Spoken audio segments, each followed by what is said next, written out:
Ketua Majelis Tinggi Partai Demokrat, Susilo Bambang Yudhoyono, SBY, mengaku bersyukur ditinggalkan Anies Baswedan dan Partai Nasdem. Dia justru merasa diselamatkan oleh Tuhan karena peristiwa tersebut. Menurut SBY, peristiwa ini menandakan Tuhan tidak setuju Demokrat mendukung atau bermitra dengan orang yang tidak jujur dan amanah. Khususnya, pihak yang telah mengkhianati sesuatu yang telah disepakati. Saya renungkan baik-baik tadi malam dalam kontemplasi saya. Justru kita diselamatkan oleh Tuhan, oleh Allah. Apa yang saya maksudkan, kita tidak diizinkan oleh Allah untuk mendukung seseorang dan untuk bermitra dengan orang yang lain, yang kalau kita teladani akhlak pemimpin besar, bagi yang beragama Islam, akhlak Rasulullah, yang kita rasakan sekarang ini mereka tidak sidik, tidak jujur, tidak amanah, berarti tidak bisa dipercaya dan mengingkari hal-hal yang telah disepakati, kata SBY di Cikeas, Bogor, Jawa Barat pada Jumat, tanggal 1 September tahun 2023.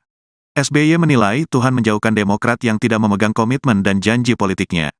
Dia pun mengkritisi Anies yang tidak amanah meskipun belum memegang kekuasaan yang besar. Tidak memegang komitmen dan janji-janjinya. Nah sekarang saja tidak sidik, tidak amanah, tidak memegang komitmennya, bagaimana nanti kalau menjadi pemimpin bukan kekuasaan yang besar? Akan diapakan? Jelasnya. Lebih lanjut, SBY menambahkan pihaknya akan mengambil hikmah dari setiap kejadian yang dialami oleh partainya. Saya kira kalau kita renungkan ini, kita ambil hikmahnya. Kita dibebaskan dari dosa yang mungkin akan kita pikul kalau kita masih berada bersama-sama mereka itu dan mengusung seseorang untuk menjadi pemimpin bangsa Indonesia, jelasnya. Selain itu kita ternyata juga tidak diizinkan untuk berkoalisi dengan seseorang yang sejak awal sudah melanggar dan mengingkari kesepakatan, tertulis dalam kesepakatan koalisi, menjunjung tinggi prinsip kesetaraan, equality dan kesetaraan, sambungnya. Yang saya cintai, para anggota Majelis Tinggi Partai Demokrat. Yang saya cintai, Ketua Umum Partai Demokrat Bung AHY, beserta para pemimpin, pengurus, dan kader Demokrat di seluruh tanah air. Pertemuan Majelis Tinggi Partai kali ini sangat penting. Ini sebuah emergency meeting. Karena terjadi peristiwa yang sangat mengejutkan dan tidak pernah kita bayangkan ini akan terjadi. Oleh karena itu, kita, Partai Demokrat, dan lebih khusus lagi, Majelis Tinggi Partai harus menyikapi dan merespons perkembangan situasi terkini ini. Ingat, sesuai dengan anggaran dasar Partai Demokrat, konstitusi partai, Majelis Tinggi bertugas dan berwenang untuk menentukan Partai Demokrat berkoalisi dengan partai mana dalam pemilihan presiden, sekaligus menentukan siapa capres dan cawapres yang hendak diusung oleh Partai Demokrat. Oleh karena itu tepat kalau kita segera mengambil sikap dan merespons apa yang terjadi 3-4 hari yang lalu itu. Untuk diketahui oleh para anggota Majelis Tinggi bahwa yang ingin saya sampaikan ini adalah sambutan pengantar. Dan ini akan diikuti oleh kader Demokrat di seluruh wilayah Indonesia melalui live streaming YouTube. Dan nanti setelah ini selesai, kita break dulu untuk masuk kepada seksi pembahasan Majelis Tinggi Partai. Tadi malam, sebagaimana saudara ketahui, Sekretaris Jenderal Partai Demokrat telah mengeluarkan press release. Saya yakin yang membaca terkejut, tidak menyangka ada prahara seperti ini, dan ternyata bukan hanya kader yang merespon sampai dini hari, tapi juga masyarakat luas. Nah, saya mengetahui kader di lapangan sangat emosional tadi malam itu. Mungkin di antara kita juga tidak bisa menahan perasaan kita, oleh karena itulah mengawali sidang Majelis Tinggi yang kita laksanakan hari ini akan disampaikan kembali press release untuk kita dengarkan dan kita simak baik-baik dengan suasana dan hati yang insya Allah makin tenang hari ini. Setelah itu akan saya lanjutkan dengan apa yang hendak kita diskusikan dalam sidang Majelis Tinggi hari ini. Saya mempersilahkan salah satu anggota tim 8 Koalisi Perubahan dan Persatuan, Bung Iftitah Sulaiman, yang akan menyampaikan ke hadapan anggota MTP dan juga kader Demokrat di seluruh wilayah Indonesia. Silakan Bung Iftitah. Terima kasih Bapak. Bismillahirrahmanirrahim. Atas izin Ketua Majelis Tinggi Partai, kami akan membacakan pernyataan pers Sekjen Partai Demokrat di Jakarta tanggal 31 Agustus 2023 sebagai berikut. Dalam kapasitas saya, baik sebagai Sekretaris Jenderal Partai Demokrat maupun sebagai anggota tim 8 Koalisi Perubahan, saya ingin menyampaikan perkembangan situasi terkini. Penjelasan ini saya tujukan utamanya kepada para pemimpin dan kader Demokrat di seluruh tanah air dan tentunya juga kepada masyarakat luas. Pertama, kemarin 30 Agustus 2023 atau 2 hari lalu, kami mendapatkan informasi dari Sudirman Said mewakili Capres Anies Baswedan bahwa Anies telah menyetujui kerjasama politik Partai Nasdem dan PKB untuk mengusung pasangan Anies Baswedan dan Muhaimin Iskandar. Persetujuan ini dilakukan secara sepihak atas inisiatif Ketum Nasdem Surya Paloh. 2. Hari ini kami melakukan konfirmasi berita tersebut kepada Anies Baswedan. Ia mengkonfirmasi bahwa berita tersebut adalah benar. Demokrat dipaksa, dalam tanda petik, menerima keputusan itu atau fait accompli. Ketiga, menyikapi hal itu, Partai Demokrat akan melakukan rapat Majelis Tinggi Partai untuk mengambil keputusan selanjutnya. Sesuai dengan ADART Partai Demokrat tahun 2020, kewenangan penentuan koalisi dan capres-cawapres ditentukan oleh Majelis Tinggi Partai. Keempat, sebagai bahan pertanggungjawaban anggota tim 8 yang mewakili Partai Demokrat kepada rapat Majelis Tinggi Partai, berikut ini kami sampaikan penjelasan lengkap apa yang telah terjadi dalam koalisi perubahan secara kronologis. A. Meskipun Anies Baswedan telah diusung oleh Partai Nasdem sebagai capres sejak 3 Oktober 2022, tetapi hingga 22 Januari 2023, baik Anies maupun Partai Nasdem belum berhasil membentuk sebuah koalisi parpol yang memenuhi syarat presidensial threshold 20%. B. Atas dasar persahabatan dan chemistry yang selama ini terbangun antara Anies dan Ketum AHY, maka pada 23 Januari 2023 di sebuah rumah di Jalan Lembang, Jakarta Pusat, Anies Baswedan mengajak Ketum AHY dalam tanda petik menjemput takdir sebagai pasangan Capres-Cawapres 2024-2029 dengan kesepakatan Anies membawa Partai Nasdem, Ketum AHY membawa Partai Demokrat, dan keduanya bekerja sama untuk mengajak PKS. Peristiwa ini disaksikan oleh 4 orang dari tim 8. C. Secara formal, Koalisi Perubahan untuk Persatuan diresmikan 14 Februari 2023 dengan penandatanganan piagam koalisi oleh ketiga ketua umum partai yang berisi 6 butir kesepakatan, yaitu 1. Namanya Koalisi Perubahan untuk Persatuan. 2. Sepakat mengusung Anies Baswedan sebagai capres. 3. Capres diberikan mandat untuk menentukan cawapresnya dengan kriteria yang telah ditentukan. 4. Dalam waktu yang tidak terlalu lama, pasangan capres-cawapres dideklarasikan. 5. Capres diberi keleluasaan untuk memperluas dukungan politik. 6. Untuk menyelenggarakan keputusan KPP, dibentuk sekretariat. piagam koalisi itu dilandasi oleh asas keadilan dan kesetaraan. D.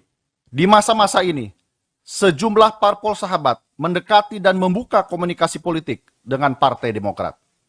Khusus pada pertemuan dengan salah satu parpol yang mengundang perhatian publik, Capres Anies menghubungi pada 12 Juni 2023 dan mengatakan kepada Ketum AHY, "Saya ditelepon beberapa kali oleh ibu saya dan guru spiritual saya agar segera berpasangan dengan Capres-Cawapres Anies AHY."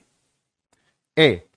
Sesuai dengan mandat yang telah diberikan oleh ketiga ketua umum partai politik yang masing-masing ditandatangani oleh Ketua Umum Nasdem Surya Paloh, Presiden PKS Ahmad Saiku, dan Ketua Umum Partai Demokrat Agus Harimurti Yudhoyono untuk menentukan siapa calon wakil presiden yang dipilihnya, maka pada 14 Juni 2023, Capres Anies memutuskan untuk memilih Ketum AHY sebagai cawapresnya.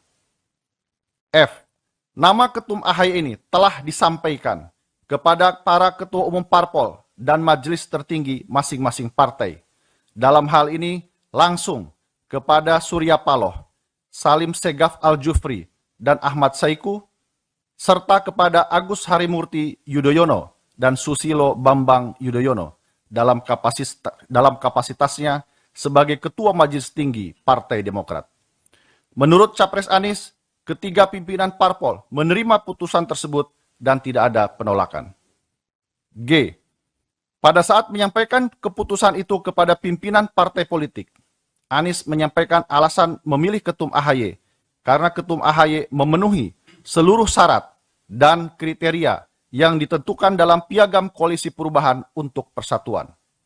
Selain itu, Capres Anies menilai Ketum AHY juga memiliki keberanian dan bersedia menempuh resiko untuk menjadi pendampingnya, meskipun partainya sendiri terancam diambil alih oleh KSP Muldoko melalui PK di Mahkamah Agung.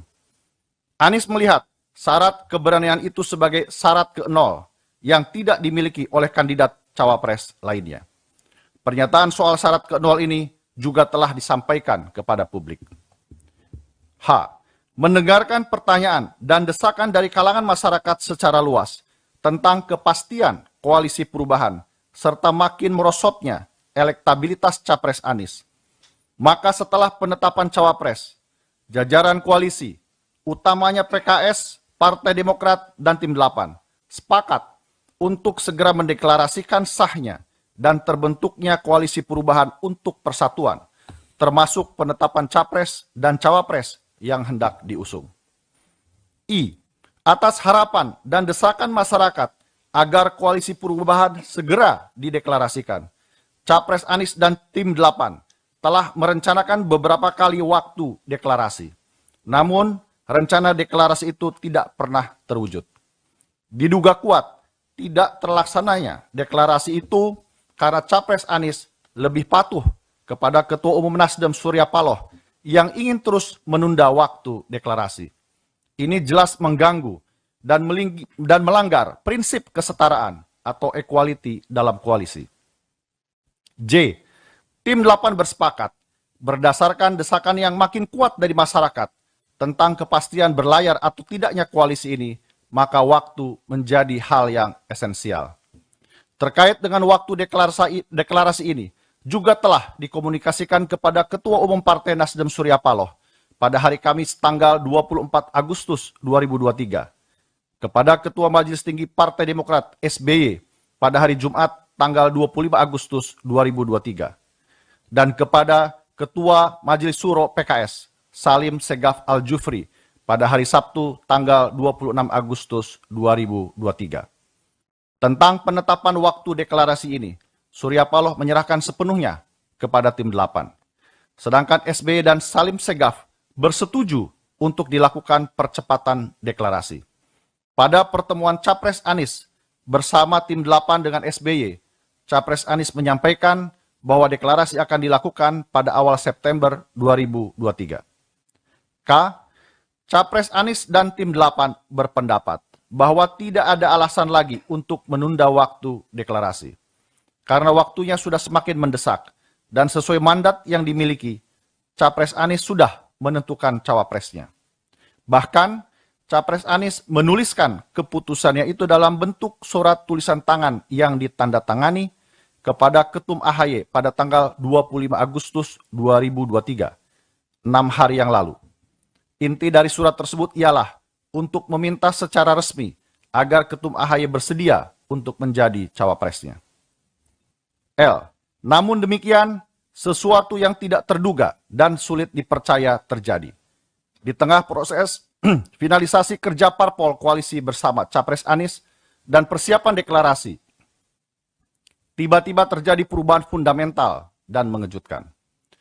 Pada Selasa malam 29 Agustus 2023, di Nasdem Tower, secara sepihak Ketua Umum Partai Nasdem Surya Paloh tiba-tiba menetapkan Ketua Umum PKB Muhaimin Iskandar sebagai cawapres Anies tanpa sepengetahuan Partai Demokrat dan PKS. Malam itu juga Capres Anies dipanggil oleh Surya Paloh untuk menerima keputusan itu. Sehari kemudian, 30 Agustus 2023, Capres Anies dalam urusan yang sangat penting ini tidak menyampaikannya secara langsung kepada pimpinan tertinggi PKS dan Partai Demokrat, melainkan terlebih dulu mengutus Sudirman Said untuk menyampaikannya. Demikian fakta kronologis ini disampaikan.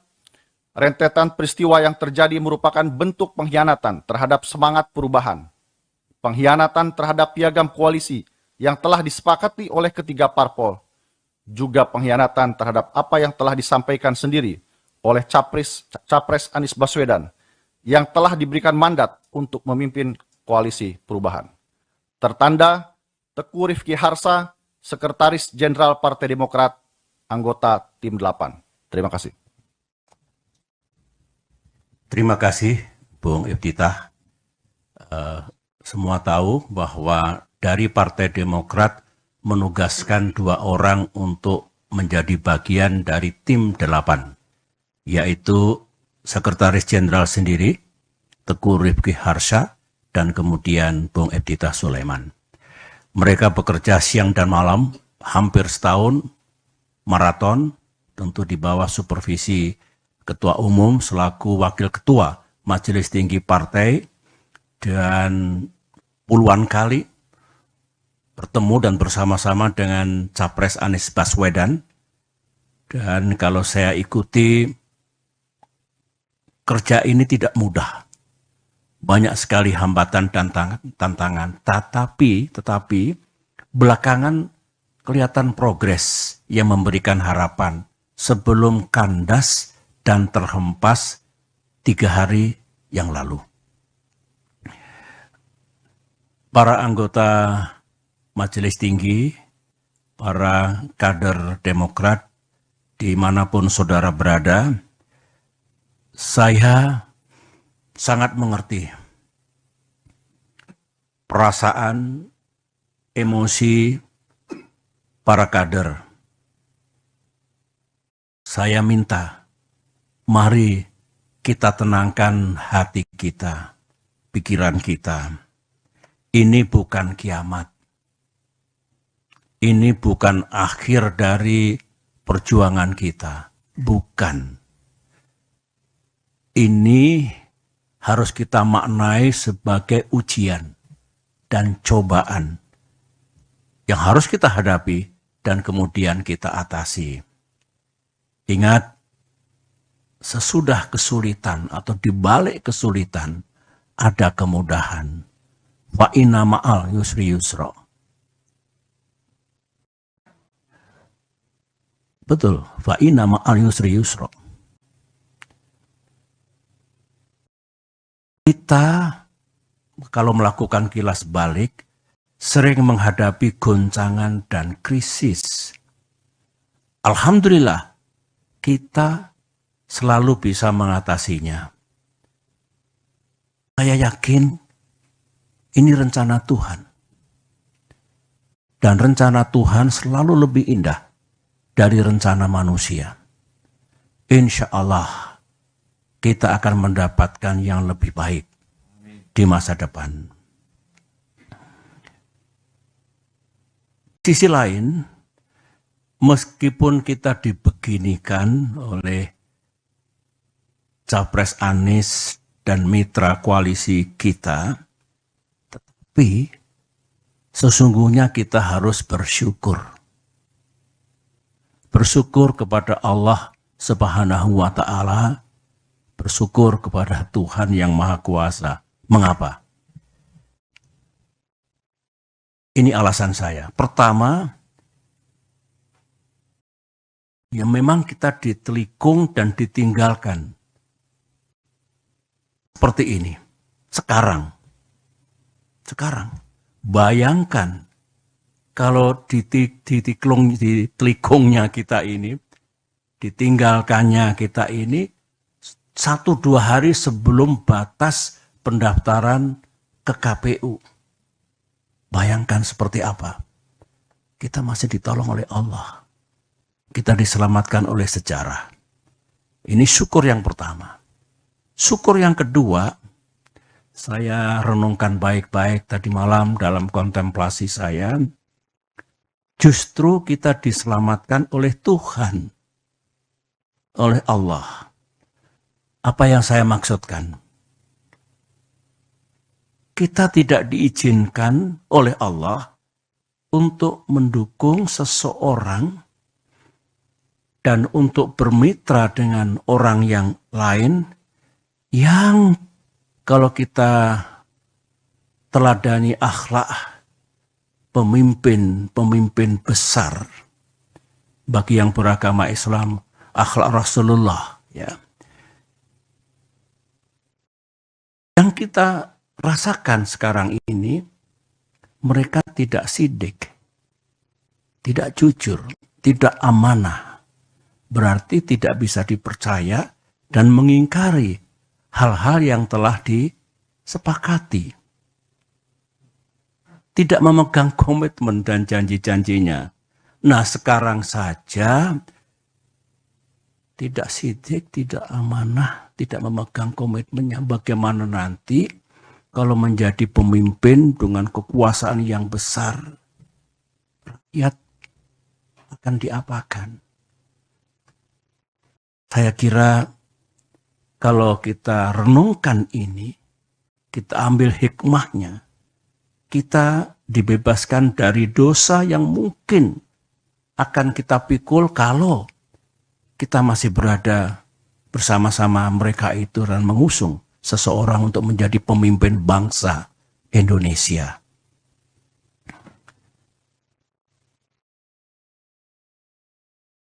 Selain itu, kita ternyata juga tidak diizinkan untuk berkoalisi dengan seseorang yang sejak awal sudah melanggar dan mengingkari kesepakatan.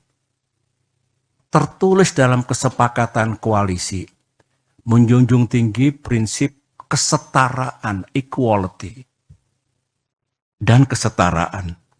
Ulangi, kesetaraan, equality, dan keadilan. Saya ulangi. Bayangkan kalau di masa depan kita punya mitra koalisi yang tidak tunduk, tidak patuh pada kesepakatan yang kita buat bersama. Apalagi kalau mendikte, mengatur yang lain, termasuk capres, memaksakan kehendak, dan tidak menganggap yang lain, saya kira bukan itu koalisi yang hendak kita bangun. Sebagaimana pengalaman pribadi saya bersama-sama dalam koalisi selama 10 tahun yang menjunjung tinggi prinsip dan nilai-nilai yang baik, utamanya kesetaraan dan keadilan. Sekali lagi, kalau kita bersyukur. Karenanya, mari kita hadapi semua ujian dan cobaan ini dengan tegar. Sambil berikhtiar, kita mencari jalan keluarnya. Insya Allah Tuhan akan memberikan kita jalan terbaik ke depan ini. Para anggota Majelis Tinggi dan para kader yang saya cintai, ya sebetulnya kalau jujur ya, saya pun tidak menyangka atas terjadinya kejadian itu 3 hari yang lalu itu. Setelah setahun lamanya kurang lebih koalisi ini bersama-sama berikhtiar, berjuang untuk bisa menjadi kenyataan dan bisa mengusung capres dan cawapres yang kita harapkan, yang juga diinginkan oleh rakyat. Tiba-tiba terjadilah peristiwa 3 hari yang lalu itu. Kalau saya harus berterus terang, sebetulnya saya tidak naif ya. Saya juga mengerti politik. Saya pernah menjadi capres 2 kali. Saya pernah bersama-sama membangun koalisi dengan mitra. Dan tidak ada yang saya rasakan seperti yang terjadi 3 hari yang lalu itu. Saya mengerti, ya kita semua mengerti, politik itu memang ya penuh strategi, penuh siasat, penuh taktik, caranya banyak. Tetapi saya tidak menyangka kalau tindakan itu sejauh ini, menurut saya melebihi batas kepatutan, moral dan etika dalam politik. Ya kasar, ya kalau bisa menggunakan istilah bahasa Inggris, it is really ugly. Mudah-mudahan kita tidak melakukan perilaku politik seperti itu. Ada lagi yang bagus dalam sidang majelis ini saya ungkapkan ya. Sebenarnya beberapa teman sudah mengingatkan saya agak lama, baik dari kalangan kader Demokrat maupun dari luar Demokrat. Begini, Pak SBY benar-benar percaya kepada orang itu atau kepada orang-orang itu. Saya jawab dengan praduga yang baik, prasangka yang baik, saya percaya. Teman itu mengatakan, ya silakan saja dilihat nanti. Yang penting saya sudah mengingatkan. Nah kalau saya ingat kembali, yang diingatkan teman-teman itu lebih dari satu. Keputusan sepihak kemarin itu, saya boleh mengatakan keputusan gelap seperti itu, tidak sesuai dengan rules kesepakatan, ternyata atau barangkali mengandungi kebenaran. Anggaplah kita salah kali ini. Tetapi kita belajar. Mudah-mudahan kita tidak salah lagi ke depan. Dan mudah-mudahan dengan izin Allah dan ikhtiar kita, kita juga tidak kalah nantinya. Amin. Masih segar dalam ingatan saya, sebagaimana yang disampaikan Bung Iftitah tadi, di ruangan ini, saya duduk di sini, tanggal 25 Agustus 2023, berarti seminggu yang lalu. Pak Anies duduk di sini, dengan didampingi tim 8. AHY memang tidak selalu hadir. Anies menyampaikan kepada saya, didengar oleh semua, bahwa awal September ini, berarti hari-hari sekarang ini, akan mendeklarasikan koalisi ini dalam kapasitasnya sebagai capres. Berikut capres dan cawapres yang telah selesai diputuskan. 3 hari kemudian, 3 days later, sekarang ini, yang kita dapatkan sesuatu yang sangat mengejutkan itu. Dan saya ini orang tua, berapa kali Pak Anies datang ke sini dengan semangat yang luar biasa, kata-kata yang luar biasa baiknya.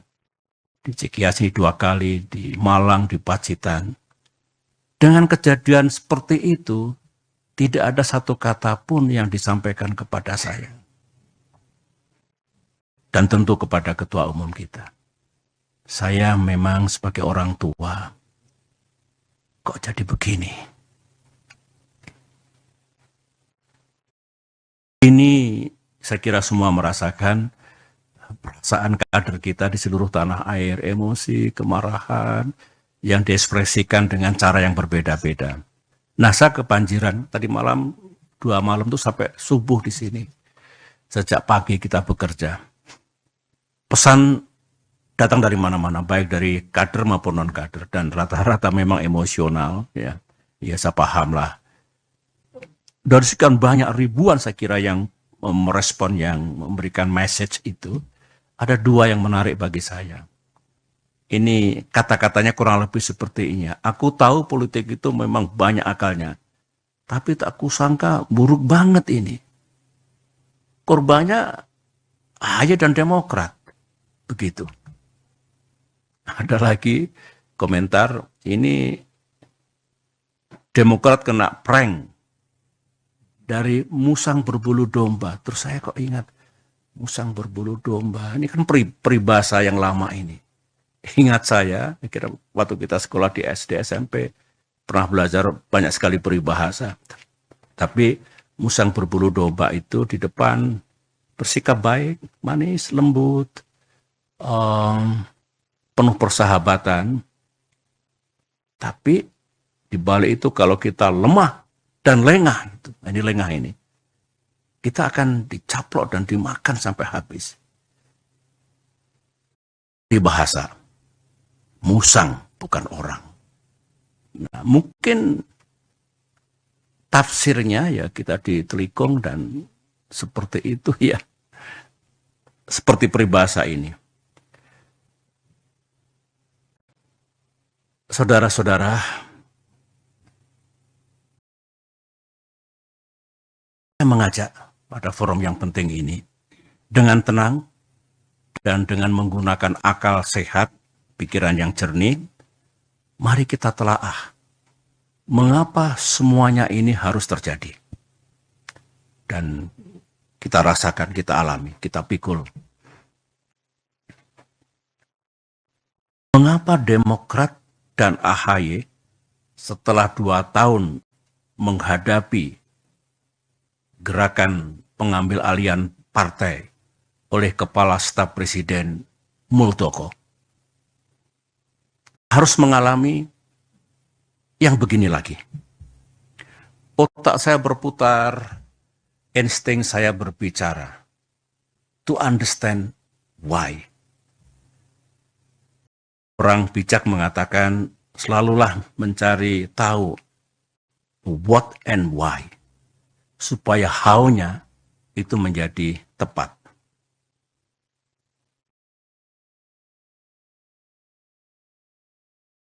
Ada Demokrat dengan pikiran yang tidak happy mengatakan, Pak, kok kita ini, Demokrat ini, ya memang kita oposisi, tapi oposisi ini kan sah. Kok diperlakukan sebagai musuh negara? Kita ini kan bukan partai terlarang. Kader-kader Demokrat juga bukan teroris. Jadi mestinya diperlakukan sama lah dengan warga negara yang lain. Itu ekspresi kegalauan dirinya yang saya selalu tekun mendengarkannya. Oleh karena itu, dengan tidak bermaksud menuduh siapapun, saya ulangi lagi, tanpa bermaksud menuduh siapapun, saya ingin berbagi dengan saudara. Saya yakin saudara juga mendengar. Sebagian juga datang dari yang ada di ruangan ini maupun yang tidak ada dari ruangan ini. Saya sendiri kan juga banyak mendengar dan mengetahui mana sih di era keterbukaan, open society, digital society ini yang serba rahasia. Apa yang terjadi dan tidak terjadi, apa yang dilakukan oleh para elit, petinggi partai, atau pejabat tingkat puncak, tingkat atas. Ini kan sebetulnya diketahui oleh publik. Diketahui oleh masyarakat luas. Terutama yang menjadi sorotan publik yang berkaitan dengan Pilpres 2024 ini. Mari kita ingat semuanya, apa yang pernah kita dengar, yang pernah kita ketahui. untuk mencari benang merah. Kira-kira apa ya? Tanpa sekali lagi menuduh dan mendiskreditkan siapapun. Karena kita hanya ingin bicara tentang fakta, kebenaran, dan dugaan-dugaan yang mengandungi logika. Satu, kita semua tahu, Bapak Ibu, memang ada keinginan untuk hanya terbentuk dua pasangan saja, pasangan capres dan cawapres dalam Pilpres 2024 ini. Ada.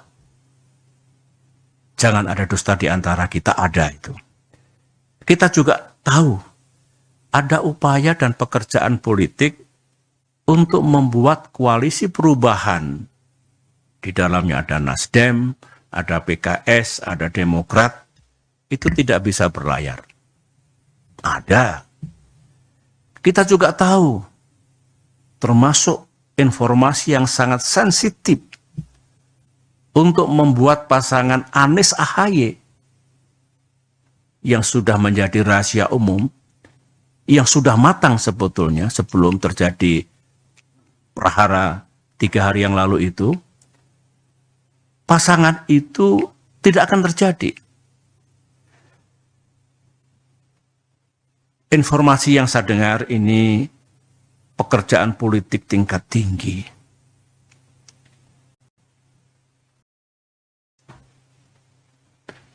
Ini bukan informasi, ini fakta.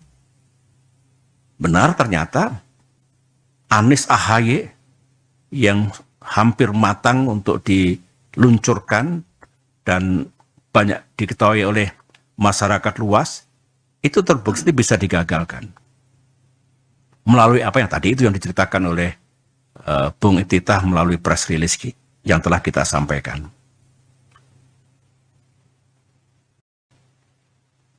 Ini coba. Jadi informasi-informasi itu salah satu manifestnya yang terjadi betul ya ini.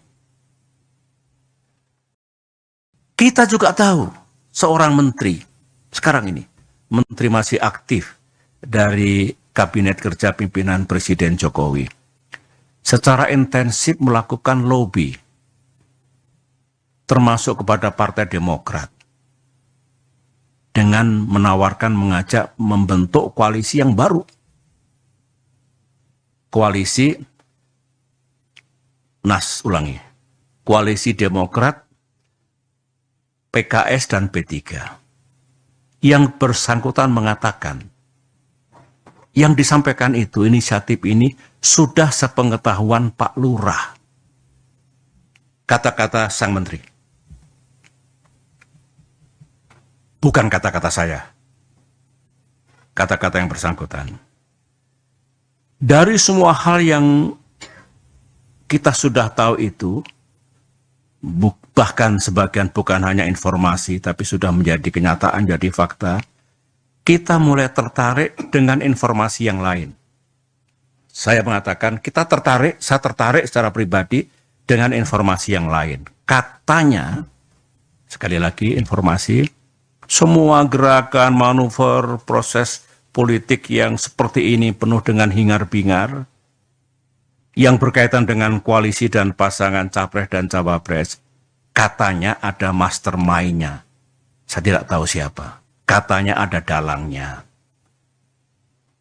Ada persekongkolan untuk mengeksekusinya, untuk menjalankannya. Informasi. Saya masih bisa bicara lebih banyak lagi sebetulnya tentang sesuatu yang menurut saya mengandungi keganjilan, keanehan yang tidak wajar gitu ya. Tapi lebih baik saya berhenti di sini untuk mengupas tentang what's really happening in this country, termasuk informasi tadi. Karena saya yakin pada saatnya nanti, semua yang sekarang menjadi pergunjingan, spekulasi, samar-samar tidak terang, pada saatnya nanti, semuanya akan terang benderang di hadapan rakyat Indonesia. Bapak, Ibu, saudara-saudara, para kader, Nah, menarik ajakan beberapa pihak terhadap Partai Demokrat untuk berjuang bersama. Saya kira rakyat mengetahui, ya, misalnya pihak Pak Ganjar, Capres Ganjar Pranowo, itu juga mengajak kalau Partai Demokrat bisa bergabung ke pihak beliau. Ditandai pertemuan Mbak Puan dengan AHY beberapa saat yang lalu. Yang kedua, Pak Prabowo, beliau datang ke Pacitan, menemui saya dan menyampaikan juga ajakannya. Saya harus jujur mengatakan bahwa cara seperti itu adalah cara yang baik. Sah, tidak salah, dan dibenarkan dalam demokrasi, dalam dunia politik. Ajakannya pun saya dengarkan juga tulus dan serius. Dilakukan secara terbuka, publik juga tahu. Ini kan baik untuk transparansi politik. Dibandingkan manuver bawah tanah yang penuh dengan misteri. Ini enak nih, terbuka, transparan. Memang menyampaikan dengan baik, kita sambut dengan baik Mbak Puan, Ibu Puan, Pak Prabowo. Karenanya respon kita juga positif. Kita menghormati, kita menghargai. Bahkan kami bersetuju untuk menjaga komunikasi. Kalau tujuannya baik untuk kepentingan bangsa, Demokrat wajib meresponnya dengan baik. Tentang nanti kemana kita berada, inilah yang nanti akan kita bicarakan baik-baik. Saya akan sampai di situ nanti. Nah, kembali kepada semua tadi, saya sudah plong karena sudah menyampaikan informasi hal-hal yang saya ketahui dengan sejumlah analisis agar para anggota Majelis Tinggi Partai juga lebih lengkap lagi pengetahuan tentang hal-hal yang berkaitan dengan koalisi dan pasangan Capres-Cawapres dalam Pilpres 2024 mendatang.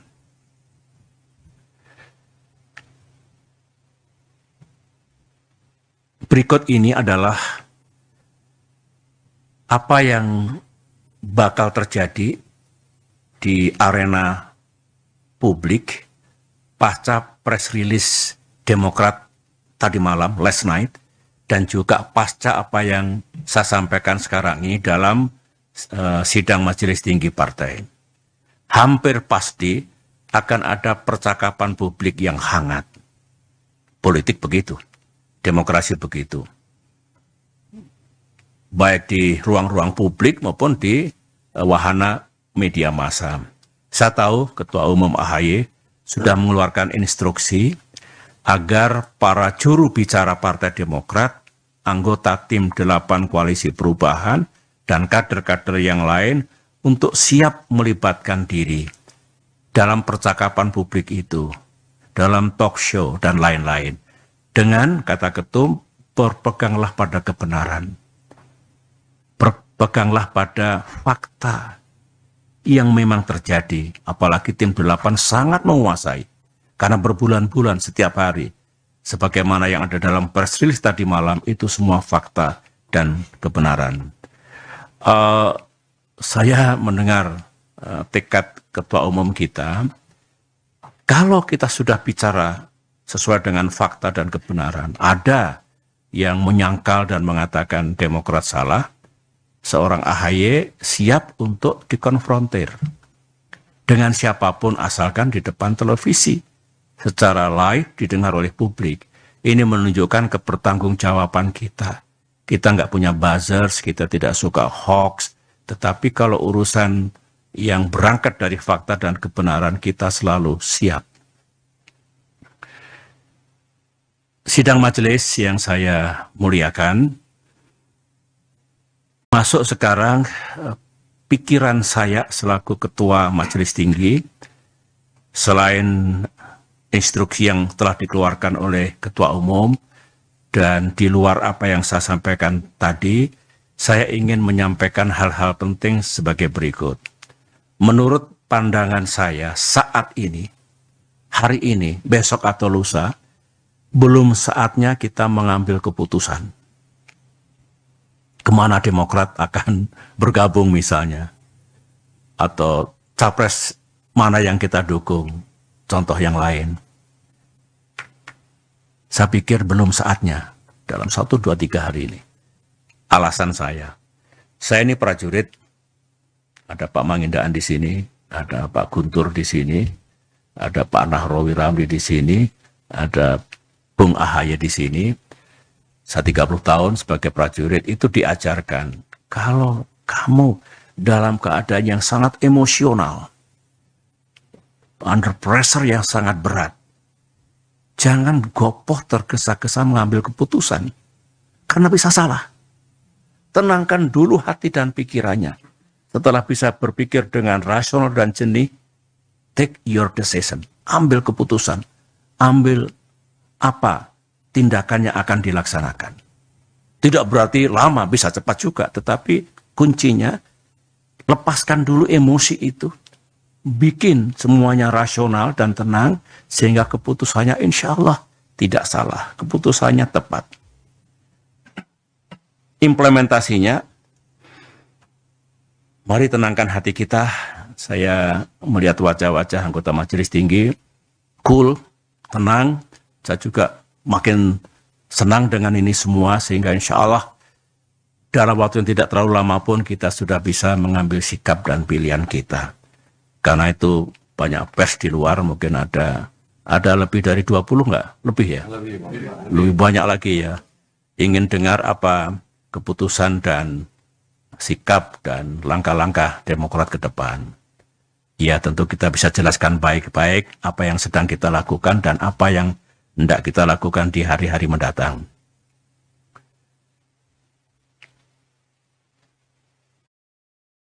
Yang kita pikirkan hari ini, tadi malam kami berdiskusi dengan Ketum, dengan Bung Andi, Sekretaris MTB, dan lain-lain yang lembur di sini. Saya laporkan pada sidang kali hari ini. Yang menjadi pemikiran Demokrat sekarang ini adalah dengan perubahan situasi yang dramatis ini, Demokrat masih ingin tetap menjaga semangat dan agenda perubahan dan perbaikan. Jangan sampai tiba-tiba hilang begitu saja. Itu semangat kita, tekad kita. Bahwa tidak berarti kalau perubahan perbaikan yang sudah baik dibuang, tidak.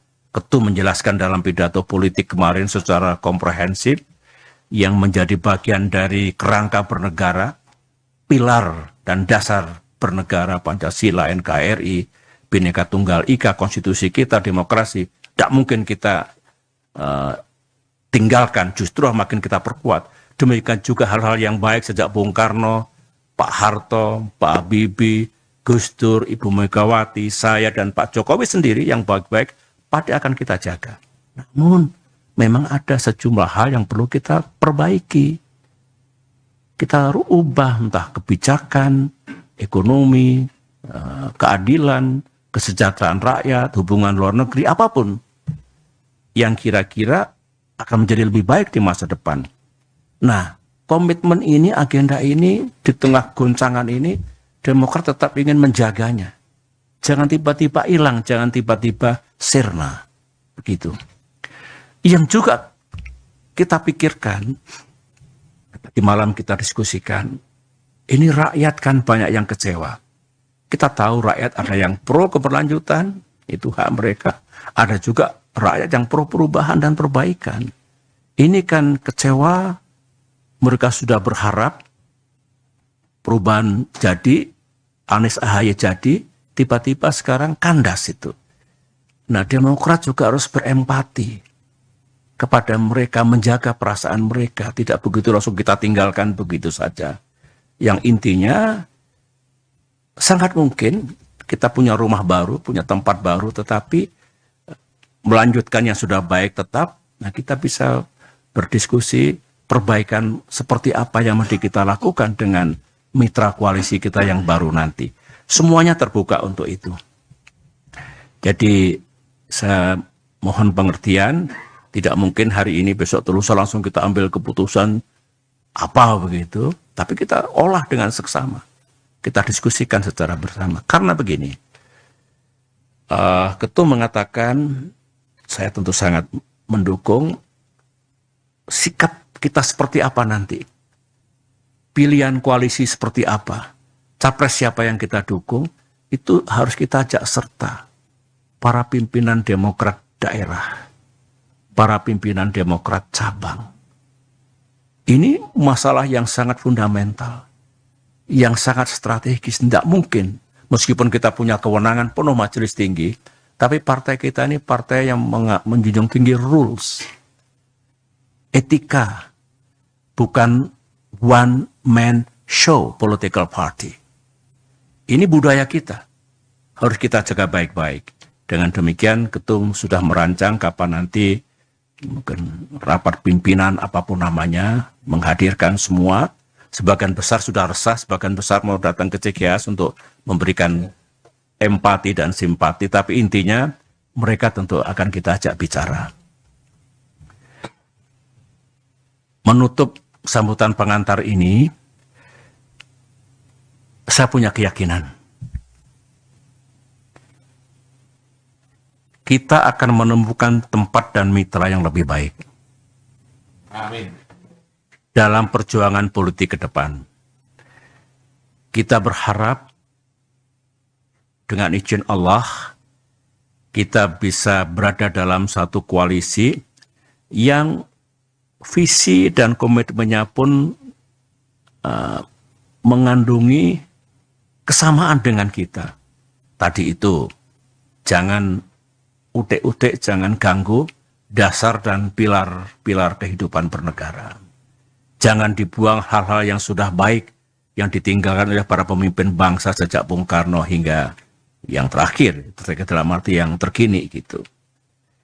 Namun juga bersetuju dan bisa menemukan hal-hal apa yang perlu dilakukan perbaikan ke depan. Saya kira dengan dua pendekatan itu, insya Allah kita punya jalan untuk membangun atau berada dalam koalisi yang lebih bagus. Dan saya yakin, insya Allah lah ya,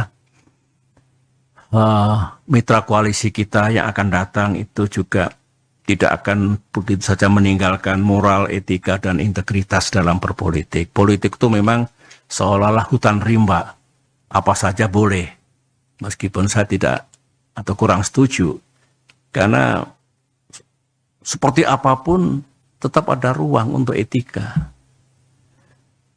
untuk moral, untuk tata krama. Semoga harapan kita, mimpi kita ini dikabulkan oleh Tuhan yang Maha Kuasa, dan pada saatnya kita akan menemukan jalan yang lebih baik, tempat yang lebih baik, sehingga Demokrat sukses, tapi bangsa dan negara kita juga sukses ke depan ini. Demikian sambutan pengantar saya, dan karena sudah agak lama saya bicara, kita break dulu. Nanti kita masuk lagi, kita lanjutkan dengan diskusi dan pembahasan. Terima kasih. Assalamualaikum warahmatullahi wabarakatuh.